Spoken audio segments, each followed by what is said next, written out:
course of my walks along the Guermantes Way, and with what an intensified melancholy did I reflect on my lack of qualification for a literary career, and that I must abandon all hope of ever becoming a famous author. The regret that I felt for this, while I lingered alone to dream for a little by myself, made me suffer so acutely that, in order not to feel it, my mind, of its own accord, by a sort of inhibition in the instant of pain, ceased entirely to think of verse-making, of fiction, of the poetic future on which my want of talent precluded me from counting. Then, quite apart from all those literary preoccupations, and without definite attachment to anything, suddenly a roof, a gleam of sunlight reflected from a stone, the smell of a road, would make me stop still, to enjoy the special pleasure that each of them gave me, and also because they appeared to be concealing beneath what my eyes could see something which they invited me to approach and seize from them, but which, despite all my efforts, I never managed to discover. As I felt that the mysterious object was to be found in them, I would stand there in front of them,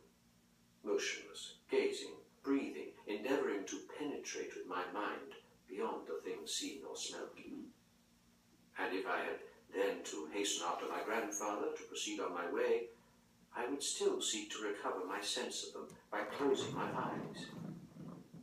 I would concentrate upon recalling exactly the line of the roof, the colour of the stone, which, without my being able to understand why, had seemed to me to be teeming, ready to open, to yield up to me the secret treasure of which they were themselves no more than the outer coverings. It was certainly not any impression of this kind that could or would restore the hope I had lost of succeeding one day in becoming an author and poet, for each of them was associated with some material object, devoid of any intellectual value, and suggesting no abstract truth. But at least they gave me an unreasoning pleasure, the illusion of a sort of fecundity of mind, and in that way distracted me from the tedium, from the sense of my own impotence, which I had felt whenever I had sought a philosophic theme for some great literary work.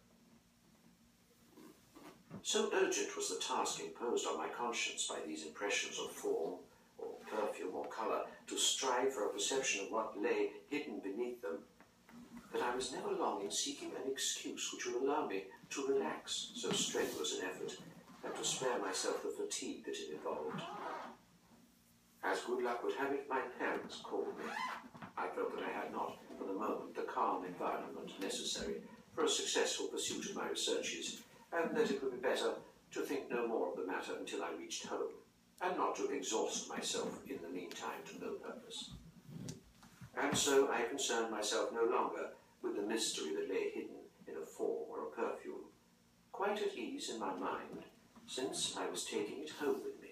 protected by its visible and tangible covering, beneath which I should find it still alive,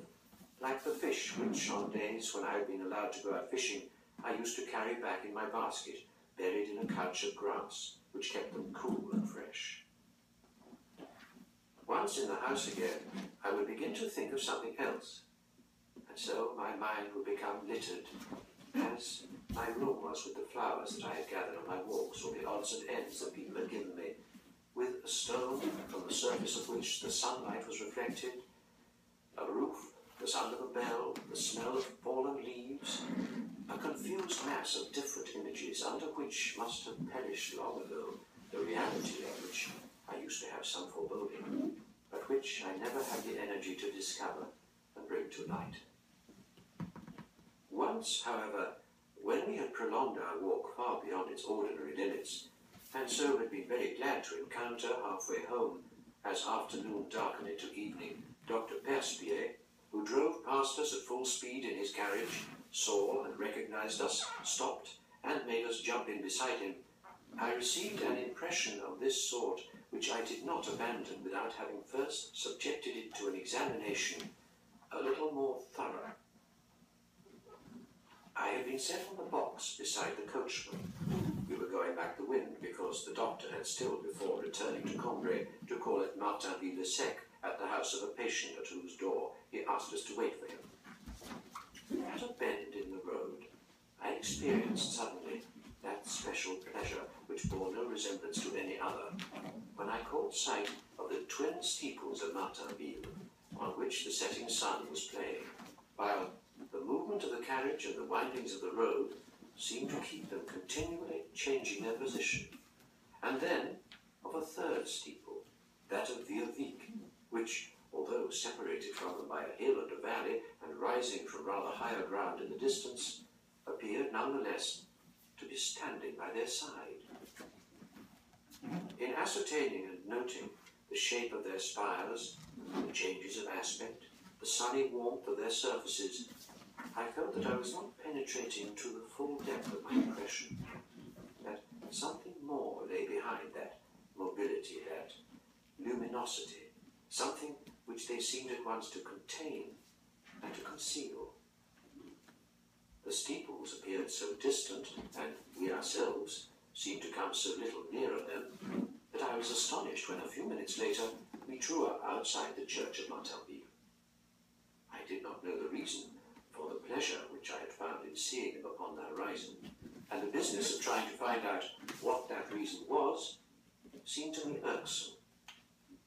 I wished only to keep in reserve in my brain those converging lines moving in the sunshine, and, for the time being, to think of them no more. And it is probable that had I done so, those two steeples would have vanished forever in a great medley of trees and roofs and scents and sounds which I had noticed and set apart on account of the obscure sense of pleasure which they gave me, but without ever exploring them more fully. I got down from the box to talk to my parents while we were waiting for the doctor to reappear. Then it was time to start. I climbed up again to my place, turning my head to look back once more at the steeples, of which a little later I caught a farewell glimpse at a turn in the road. The coachman, who seemed little inclined for conversation, having barely acknowledged my remarks, I was obliged, in default of other society, to fall back on my own, and to attempt to recapture the vision of my steeples. And presently their outlines and their sunlit surface, as though they had been a sort of rind, were stripped apart. A little of what they had concealed from me became apparent. An idea came into my mind, which had not existed for me a moment earlier, framed itself in words in my head, and the pleasure with which the first sight of them just now had filled me was so much enhanced that, overpowered by a sort of intoxication, I could no longer think of anything but them. At this point, although we had now travelled a long way from Martinville, I turned my head and caught sight of them again, quite black this time, for the sun had meanwhile set. Every few minutes a turn in the road would sweep them out of sight. Then they showed themselves for the last time, and so I saw them no more. Without admitting to myself that what lay buried within the steeples of Martinville must be something analogous to a charming phrase, since it was in the form of words which gave me pleasure that it had appeared to me, I borrowed a pencil and some paper from the doctor and composed, in spite of the jolting of the carriage, to appease my conscience and to satisfy my enthusiasm, the following little fragment, which I have since discovered and now reproduce with only a slight revision here and there. Alone, rising from the level of the plain and seemingly lost in that expanse of open country, climbed to the sky the twin steeples of Martinville. Presently we saw three, springing into position, confronting them by daring both. A third, a dilatory steeple, that of Vieux-Vic, was come to join them. The minutes passed. We were moving rapidly, and yet the three steeples were always a long way ahead of us, like three birds perched upon the plain, motionless and conspicuous in the sunlight. Then the steeple of Vieux-Vic withdrew, took its proper distance, and the steeples of Martinville remained alone, gilded by the light of the setting sun, which, even at that distance, I could see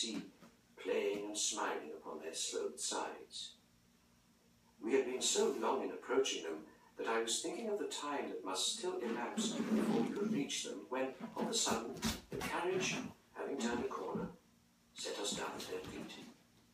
And they had flung themselves so abruptly in our path that we had barely time to stop before being dashed against the porch of the church. We resumed our course. We had left Martinville some little time, and the village, after accompanying us for a few seconds, had already disappeared, when,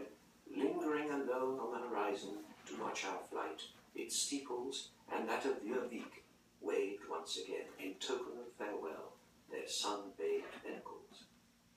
Sometimes one would withdraw, so that the other two might watch us for a moment still.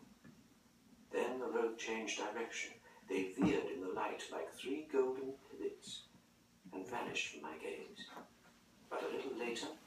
when we were already close to Cambrai,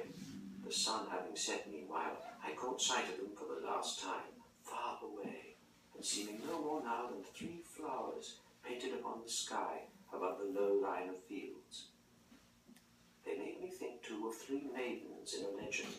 abandoned in a solitary place over which night had begun to fall. And while we drew away from them at a gallop, I could see them